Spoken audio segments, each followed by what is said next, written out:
Welcome to Roadmap to Retirement. Tune in for financial tips, investment strategies, and smart money moves to supercharge your retirement savings. Alex Neri, CFP, and guests are here to help you build your roadmap to retirement. Welcome back to another episode of the Roadmap to Retirement podcast. I'm very excited today to have Lloyd join us. Luke, like I just told you, I won't try to give your backstory, but if you want to give a brief introduction, I'll give you a chance to do that. Yeah, Lloyd. I'm Strategic Wealth Partners, just helping hardworking people make more money, just like Alex is, right? So we're all, in this together.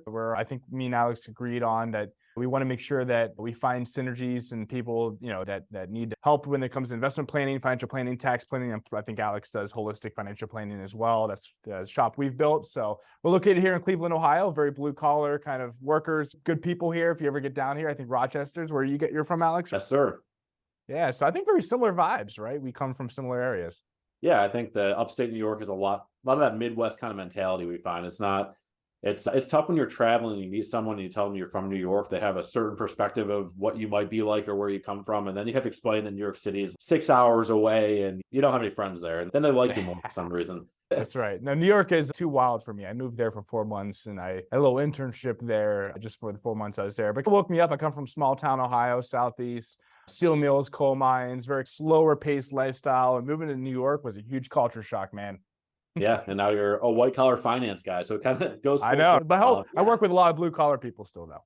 Absolutely. I love that. So I'm excited to have you on. And it's cool to have other advisors from around the country on to get a different perspective. And we were talking about briefly this. There's an old school mentality in our business of the scarcity mindset of not wanting to collaborate with other advisors, just like you always want to be the guy. And I'm happy to hear that you're not in that mentality, neither am I. So it's good to get your viewpoints. Yeah. Today, I thought we'd really talk about one topic that seems to come up a lot every 4 years, and that's like how to invest in an election cycle, or should I be doing anything differently because of this upcoming election? Before we do that, let's set the stage a little bit with what's going on in the financial markets just in 2024 in general. We have a lot of things from inflation to a Fed that's trying to curb inflation to the markets around employment being maybe healthier than we thought they should be. What are your general outlooks for 2024 before we even talk about the election cycle? That's a loaded question. Yeah, can you keep it like a 15-second answer? I could go so many different directions. At the end of the day, it's interesting. I talk about this a lot. It's the name of the game since COVID the past 4 years has essentially been the middle class continues to get separated. That's why what you're seeing on Wall Street is completely different than what you're seeing on Main Street. You go walk down the street in Rochester, you walk down the street in Cleveland, you're like, hey, do you feel good? You talk to a random person on the street. Hey, do you feel good right now? Do you feel like you're making ends meet? Do you feel good going to the grocery store? Everyone's like, no. I'm like, it sucks out there. And then you go to Wall Street, you walk around, you rub some elbows at some of the nice cocktail lounges or nice restaurants and down in New York, down on Wall Street. Everyone's, yeah, we're making more money hand over fist. We're all feeling great. So that separation continues to happen. And that's the name of the game with inflation is we continue to print trillions of dollars of stimulus through the government, every 100 days is $1 trillion more being spent. And really all inflation is a monetary phenomenon by printing too much money in the system without, too few goods with too much money out there. That's really making the Federal Reserve's job harder. And I don't want to get too far deep into this, Alex, but the Federal Reserve was created in 1913 when credit cards didn't exist. Cars didn't exist. The only time you went to go get a loan was to go buy a mortgage, to go get a house, right? Nowadays, it's very interesting. The system's different. 1971, we got off the gold standard. That's what fueled the government being able to print so much money. People have this materialistic lifestyle. They have to have 2 cars, take 5 vacations a year, have a bigger house. It's all this kind of materialistic spending. So we're so attached to debt now, and we have access to debt that all we do, if we can't afford something, just go get more debt. But the Federal Reserve raising interest rates doesn't work anymore. So it's very interesting. The point we're at in the economy, the question you'd ask yourself is all this debt spending sustainable? And my answer to that eventually is no. This year, maybe not a concern, but over the next 5 years, we should pay a lot of attention to when that bubble is going to burst. Yeah, it's interesting in today's world, again, comparing to early 1900s, how easy it is to take a loan for pretty much anything. Like you can take a loan for a car, house, college. You can take personal loans. You can take a loan to start a business. And I like to tee this up in the perspective of retirement planning that you really can't take a loan for your retirement. And this isn't the topic for today, but we get the question a lot from parents of like, how should I be saving for my kids' college education? And yes, if you have the means to do, of course, it's great to set money aside into a 529 plan or something else. I don't want to be that guy, but coming from the blue collar areas, I'd say that mindset of you have to get a college education is probably dying. It's an ROI, it's return on investment. When that return on investment doesn't work anymore, why would you go? Yeah, and that's, I think, reality is if you have a newborn baby right now, 18 years from now, the world will be different in some ways. Will it be less appealing to go to college? Will it be more appealing to do something else? Will careers in trades or military service or anything else start to ramp up? So it's hard to say, but to the original point, you can borrow money for college. You can't borrow money for your retirement. So let's make sure we're starting there when we're doing our financial planning. Absolutely. So big topic, and let's just dive into it. Investing in an election year. So we're not trying to have any political slant. Of course, we both have opinions and our listeners do too. But what are the major themes historically when you look back at the last, 20 election cycles that seem to hold up as truisms in election years?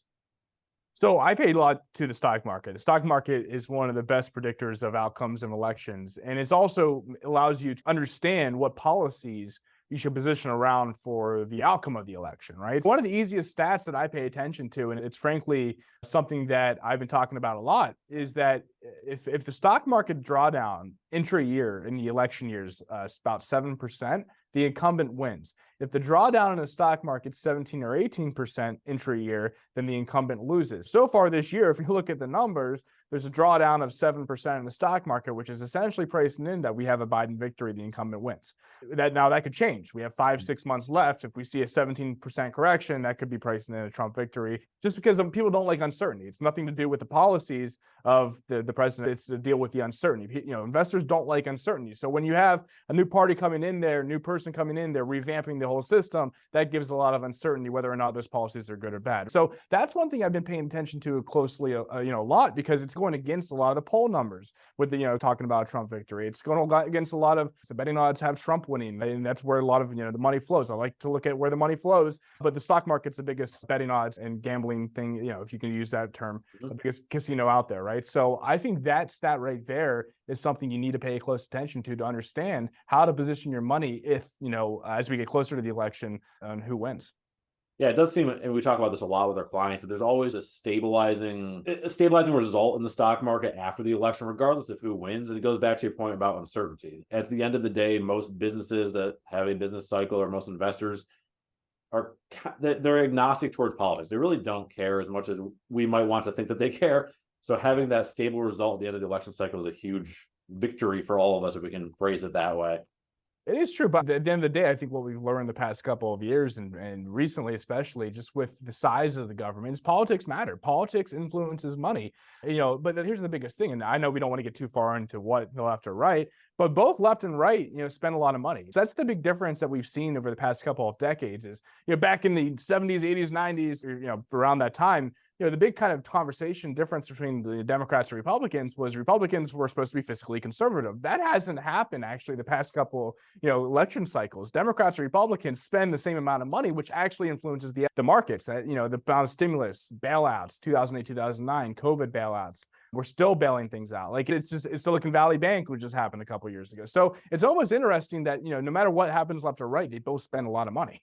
Yeah, it's strange. I think that a lot of people have the old school mentality. They're voting for like lower taxes on one side, or they feel like one's going to be more responsible spending. I'm not saying that one isn't, but yeah, it's a scary world, especially with the national debt creeping up still. I mean, I think it was 1860s. We came out with the first income tax to pay for the Civil War repercussions and things like that. The rate was 1% of income tax. Now we're up to what? The top rate of 38%? It's just the system's gotten bigger and bigger over the years, the size of the government. That's the big culprit.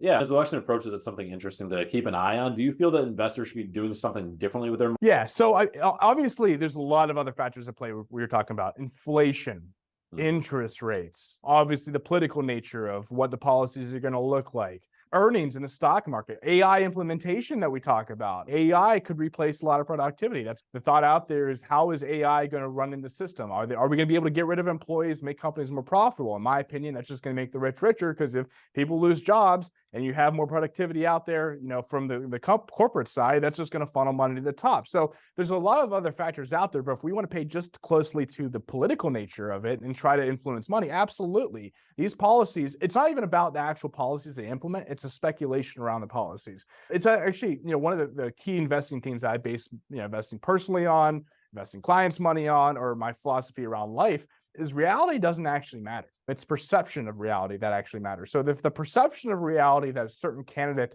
is going to do one thing compared to another, then you have to position your assets accordingly to that theme, right? If you think Biden victory is around the corner, if the stock market's pricing that in, then you want to be in probably the renewables energy side of things, right? You want to be in the cleaner energy. The government's going to allocate resources to there. If you think Trump's going to win, you're going to be more traditional to oil, right? Maybe even nuclear energy, even though nuclear is getting both sides some political support because it's one of the cleanest and best and most efficient energies out there. Healthcare, a lot healthcare spending, defense spending is going to happen no matter what. When it comes to banking regulations, you don't want to probably be in banks if Biden wins. You probably do if Trump wins, because if you lower regulations, banks are able to loan out more money, stimulate the economy, lower taxes, things like that. So there's definitely some themes that you want to pay attention to depending on who wins or who doesn't, not because necessarily it's going to actually happen, but the perception that it's going to happen. Yeah, no, I love all that. I think it's one of those things where you want to make sure you're aware of how the potential policies could influence businesses that are in that sector. So if there's something that's good for healthcare, you want to be aware of that. If there's something that's good for banking, you want to be aware of that too. I think the broader message that people need to face as a reality is you need to stay invested. I think the other side of that is to get too emotional to say so-and-so is winning, therefore the market itself is going to do terrible for the next 4 years, or so-and-so is winning, it's going to do wonderful for the next 4 years. I think whatever stage of life you're in, you need to be properly diversified. Yeah. So if you love the candidate that's winning, but you're 65 years old and you're spending your retirement accounts, you probably don't have to put all your eggs in the basket of everything's gonna be wonderful. Just like if you don't like the candidate that's winning, you can't just sit there and be like, I don't like so-and-so, therefore I'm going to sit in cash for the next 4 years. We as advisors see these kinds of horror stories all the time. I've met with people that they have a significant amount of money in their IRA. They're in their 60s. They did not like Trump or Biden, whichever year we were in. They pulled all their money out of their mutual funds. They let it sit in cash inside their IRA. And you do the math on it. And even though you didn't like that politician, you left millions of dollars on the table. Yep. That even if you're in just a traditional 60-40 portfolio with very little thought behind it, you would have come out a winner. But instead, you let what you saw on TV scare you into. I talk to a lot of people like that, man. I talked to a lot of people that went all cash when Biden won, and they missed out on the 40, 50, 60% rise since 2020, 2021. It's the saying that time in the market's more important than timing the market. That's the same we go back to. But you got to take a step back. You got to think a little bit broader, a little bit bigger, right? Politics aside, you have to look at, do you think the U.S. economy is going to be bigger 10 years from now or 5 years down the road? Do you think the U.S. is going to be in a better spot 5 years down the road than it is now? And historically, because of our free market capitalistic system, because of innovation, because of great minds, allocating dollars, the private sectors, even though the government's getting bigger, the private sector has done a great job at, innovating and allocating dollars to the right places, because, private sector is better than the public sector allocating dollars more efficiently. That still worked out pretty well the past, couple of decades, which is why, technology, AI, all this innovation has happened. My long-term concern, though, is I don't want to get too far deep again into this, but, generally speaking, the U.S. economy will remain number one. It will be bigger and better 5-10 years down the road. But what's interesting is, this kind of philosophy, we talked about it, I think, just a couple of minutes ago about the whole college education thing. I'm worried about, I'm not talking 10 years down the road. I'm talking 40, 50 years down the road. I'm talking about Alex, me and you. I'm talking about our kids, our grandkids. The kind of mindset is out there that all you got to do is go to college, you go get a job, and you're safe, you're good to go. You have the safety net because you go to college, you get a degree. That's all you need to do in life. We're actually I feel lessening the drive of the innovation of Americans in today's world. We're lessening the kind of bootstrap mentality, let's take on risk. If we fail, we're going to bootstrap it back up. A lot of people want the kind of comfortable outcome, it seems like nowadays. So when we talk about American innovation, we got to continue to innovate. We continue to grow our economy to actually make stock market and dollars go up. Because at the end of the day, it is a Ponzi scheme. You own a stock market because you think you can sell it at a higher price down the road, right? So we need to continue to have the innovation kind of talk and innovation mentality here in America. Yeah, I love that. You mentioned the word Ponzi scheme, so let's use that as a segue. Let's talk about Social Security, which I'm not saying it's a Ponzi scheme, but some people might say that. And as long as we're being recorded, I got to be careful how I phrase that. But last I saw, there was an article a couple weeks ago that I was reading that suggested that Social Security is probably funded through 9 more years. So within the next 9 years, our politicians have to sort something out to make something different. Their basic options are reduce benefits, have you pay in more into it. You can change the retirement age. So instead of claiming it at 62 or 67, maybe it's 70 or even 75. What in your mind is the easiest solution that's out there And then the second follow-up question to that is, what is realistically to happen? Again, another topic. Glad you brought it up. I talk about this a lot, especially when I'm teaching seminars. This is one of the big topics is Social Security. So 76, I think it was 1940s, like 1945, right around there. The Social Security was created. 76% is funded through our taxes. So every time we get a paycheck, Social Security takes it out, funnels in the Social Security system. So 76% of it comes from that. 24% comes from a trust fund that was set up in the 1940s when Social Security was created. And the problem with that, what you're alluding to, is that 26% of the trust fund is set to run out by 2033. And I think just 5 years ago, that was like 2036. So that number is getting closer to us and we're getting closer to that number. So who knows? It could be out by like 2030, right? So what's going to happen with that 24 of the trust fund? That's a huge conversation. And the most likely outcome is we're just going to raise taxes, right? Whether or not that's a good or bad long-term solution. The last thing any political party wants, whether you're a Democrat or Republican, is to make all seniors, all of those people receiving Social Security upset, because you lose all of their votes if you make them upset. So what's going to happen is we're going to wait. What's that? Old people vote. Exactly. Yeah. They're going to wait till the last second to address this concern, and no politician wants to say something that sparks the conversation. So this is going to be a last minute conversation. Most likely that trust fund will run out. We're going to raise taxes, whether it be a couple percent, 5%, who knows what the mathematics works out to be that way on the people actually working. So people like me and you, Alex, we might not ever have Social Security, which actually in the long term, I'm not going to get too far into this either, but might be actually a good thing as long as we're good savers and spenders of our dollars, because I don't want to give the government money if I don't have to. I guess it will be to fund other people's retirements. But generally speaking, I'd rather be saving money personally myself and invest in my areas rather than the government having to support me in my own benefits. Sure. Yeah. In my opinion, I don't think either of us are going to stop paying into it. I think our benefits probably going to be reduced. And I think realistically, with people living longer, it's going to be a phased in thing, but retirement age has to be backed up at some point. Yeah. And I don't think, for those of you listening, if you're 60 years old right now, it's not your problem. But I think they draw a line in the sand and they say, anybody that's younger than 40 years as of today, you're going to not be able to claim your benefit until age 70 or 75 or something like that.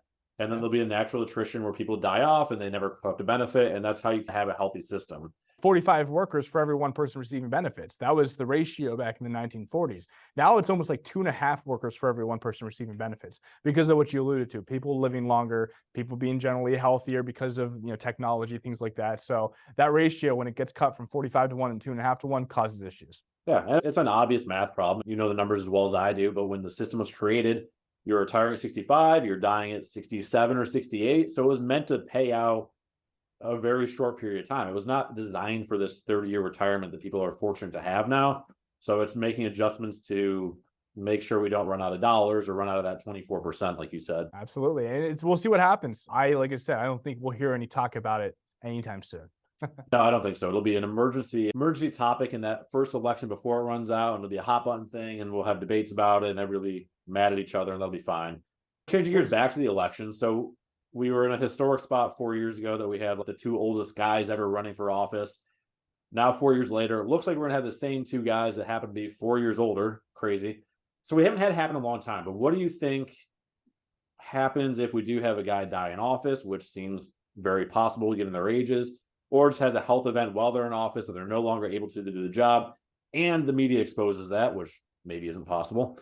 So how does the market react to that kind of thing? I don't want to speculate too much, but I am very opinionated and I have thoughts. Sure. I like to share my speculation.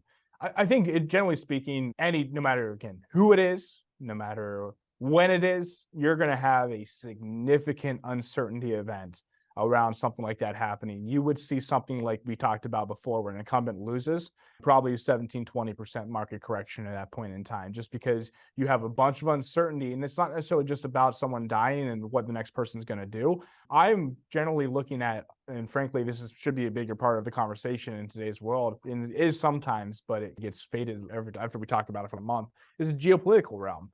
We live in a world where we are really attached to everything in today's world, to everybody, every country. In Russia, Ukraine happening, you have now the Middle East happening. China, Taiwan, I think got delayed because of what's happening in the Middle East. 90% of oil in Iran gets exported to China. So they're a big oil producer for China. So China's, I think, keeping an eye on the Middle East to see what's going on there so they don't lose their oil production, essentially. China Taiwan is going to be a bigger part of the conversation, and the time when there's uncertainty around the United States and you have something like that happen, where you have maybe a president pass away, you have other uncertainty around the system. That's the perfect time to play chess if you're another country and make some moves. So I think it's like less about actually someone passing away, a VP taking over. It's more about what are the reactions going to be in the other countries and how are they going to try to play chess to achieve whatever they want to achieve as a country. Okay. So you're more concerned about the vulnerability as a country if we're in a situation where our leader is Yes. dead or unable to perform his duties. That's exactly right. China, Taiwan, 70% of semis didn't come out of Taiwan. Yeah, we have the CHIPS Act. We're delayed with that. We're printing, spending a lot, billions and billions of dollars on trying to get the Intel plant open down here, right by us, down in Columbus. You have other areas where they're trying to manufacture chips here in the United States, but that takes years upon years to actually get that supply chain moved over here. So if China absolutely wanted to, make a move on the United States, all they need to do is restrict semiconductor transaction or shipping over to the United States, restrict that. Yeah, it's going to hurt them because we're plugged into China a lot and they're plugged into us. But that's a way to play a chess move. So that would be a very interesting thing to see what happens there. Generally speaking, whether or not, what we're talking about for the reasons of the uncertainty, I think it's still on the table no matter what. It just really, I think, delayed because of what's happening in other places geopolitically. Yeah. And I guess I don't want to paint too gloom of a picture, but it seems for me anyway, it's inevitable that as this trend of electing older people into office continues, and it might continue after this election, we don't know who would run in 2028, that at some point we are going to have a president die in office again, and there will be that panic throughout the investment community. And I can already tell you my advice right now, not having seen this scenario unfold, is we're going to tell our investors to stay invested, ride through that roller coaster. If it's a 20% correction or a temporary freak out, I think you have to look at it from a perspective of we will prevail through this and your investments will be fine. And there's no crystal ball for this stuff. The conversation I just talked about it with Stuart Varney today. The housing market is one of the most important pieces of the pie and pieces of the puzzle that nobody really talks about too much. Again, it's 30% of our net worth in the United States is tied to housing. China, 70% of someone's net worth is tied to housing. So it's a much greater ratio. But over in China, you saw 10, 20%, 25 even percent market correction in the real estate market, which has really slowed down the Chinese economy, because when 70% of your net worth is down 25%, you're less likely to go spend money. When you see your assets up 25% more, you're like, hey, I'm actually worth this amount of money. I can go spend money. So here in the US, we haven't seen the housing market take a turn, but I think what's happening over in China could allude to what might be happening here in the US with the housing market, because if you see your house again at all-time highs, you can go take a home equity line of credit. You can go spend on your credit cards because you know how you have an extra $50,000, $100,000 in your house that you can borrow from if you absolutely needed to of equity. Dallas, let's take a look at that real quick. There's certain segments. You're seeing like 3 or 4 times of housing supply right now currently than it was before COVID. So you're seeing a lot of supply come on the market. I'm paying close attention to the housing market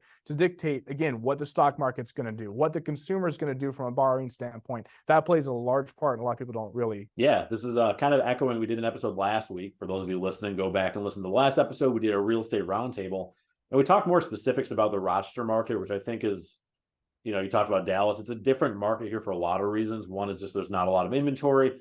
2 is building here is much slower because it was shorter season to do it. So to dive into the real estate stuff, there's a lot to consider there. And your original point that you have equity in your home and you have the benefit of not necessarily seeing the volatility in that. You don't get a printed off statement in the mail every quarter showing your home's value, what the equity in it is.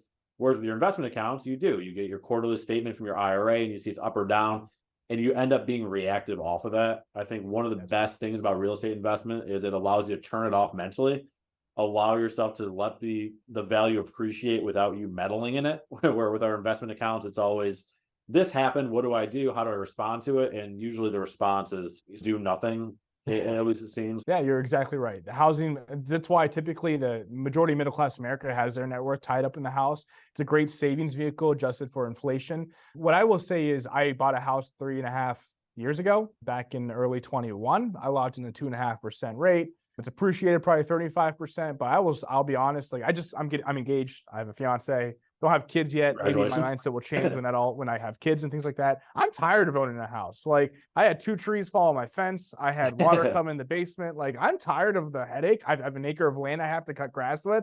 It's a lot mentally to keep up with. So what I will say is if I combine my personal experience with my the investment, Luke, the side of that I have on the investment side, I'm like, middle class America's, saving money into a house is, a great investment tool, to build out wealth secretly behind the scenes without having that volatility. But if you're disciplined enough to save money without having the maintenance costs and things like that, you can probably outperform that in maybe the stock market and other areas. The key is most people aren't disciplined enough to actually save that cash unless they have to pay a mortgage.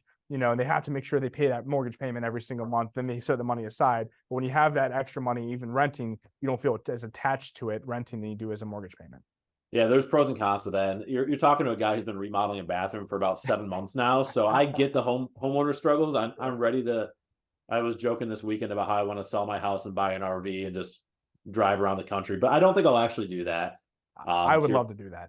I think it'd be cool. And someone's like, "Why would you do that? What are you like?" I don't know. You just drive to different places, and you're stuck in the U.S. I'm like, not really. You're stuck in this continent, but that's a different topic for a different day. That's my goal, man, is have a cabin in the woods or in the mountains and like a little RV camper. That's my goal. Yeah, it wouldn't be hard. It's a really obtainable goal. You just got to do it. Very cool. Congratulations on your engagement. Our time is winding down here a little bit, so I wanted to give you a chance to either cover another topic you wanted to, or is there anything else you wanted to make sure we got into our conversation? I just think at the end of the day, we have to pay attention to behaviors. The economy, markets, the reason why I like it so much is it's not about studying numbers. I majored in mathematics. Like, to me, numbers is boring. Like I like numbers, but I also at the same time, it doesn't tell the story. What you need to do is understand people. You have to understand the behaviors of people, how they're changing over time. What's the difference of the behaviors between the generations? How are Gen Zs and millennials approaching life compared to boomers? And one of the biggest I know this, I don't want to get too off topic here again, but one of the big topics we talked about was the Ponzi scheme of the markets, the Ponzi scheme of Social Security. Really, life in general, the economy is a Ponzi scheme because you have to have reproduction. You have to have kids. You have to have minds fill spots in the economy to continue to grow it, to continue to innovate it. And the fact of the matter is, a lot of the younger generations, millennials, Gen Zs, aren't having kids. They're not getting married. And I'm not saying there's anything good or bad or wrong or right about that. It's just you have to analyze that to understand the behaviors and the thought processes. Technology, AI is going to replace that productivity, replace those people. I'm just not as convinced, man. Like, at the end of the day, if you have less minds in the system, you have technology replacing it, you have systematic unemployment up, you almost have a redistribution of wealth scenario, like almost like socialism scenario there, and that's in that case of time. So I'm paying close attention to that, man. The long term, from a behavior side, from an investment side, you have to pay attention to what younger people are doing to dictate what the next 20, 30, 40 years are going to be from an investment side. Now, I will say, I've just got engaged. I'm probably going to have kids in the next 2 or 3 years. Maybe it's just a culprit of they're not grown up yet. Maybe the millennials and Gen Zs, younger millennials at least and Gen Zs, haven't grown up yet in what society's eyes are. But, if it's here to stay, we have to pay attention to that for long-term investment of the economy. There's a lot of very smart people that are making the argument that we don't have enough people. It's the population continue to soar. We get to all-time highs for global population, but you can listen to Elon Musk or Jordan Peterson. All these guys have a very good argument for continuing to reproduce and that we will need labor in the future. That's why I'm doing it. I'm doing my job, man. Yeah, exactly. It's AI is just, I know it always feels different or so innovative that we won't overcome it, but there's been generations and thousands of years of technology improving and replacing jobs. It's not that different.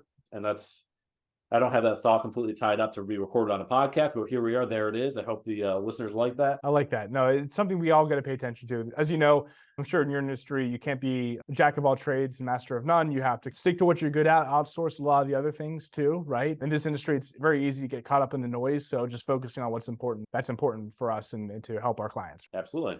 We'll wrap it up there. Luke, thank you for joining us. This was great. I think our listeners will really enjoy it. But for those of you listening at home, this has been the Roadmap to Retirement podcast. Delighted again to be joined by Luke Lloyd. Thank you. Thanks, Alex. Content here is for illustrative purposes and general information only. It is not legal, tax, or individualized financial advice. Nor is it a recommendation to buy, sell, or hold any specific security, or engage in any specific trading strategy. Results will vary. Past performance is no indication of future results or success. Market conditions change continuously. This commentary reflects the personal opinions, viewpoints, and analyses of Alexander Neri. It does not necessarily represent those of RFG Advisory, their clients, or their employees. This commentary should not be regarded as a description of advisory services provided by Alexander Neri or RFG Advisory, or performance returns of any client. The views reflected in the commentary are subject to change at any time without notice.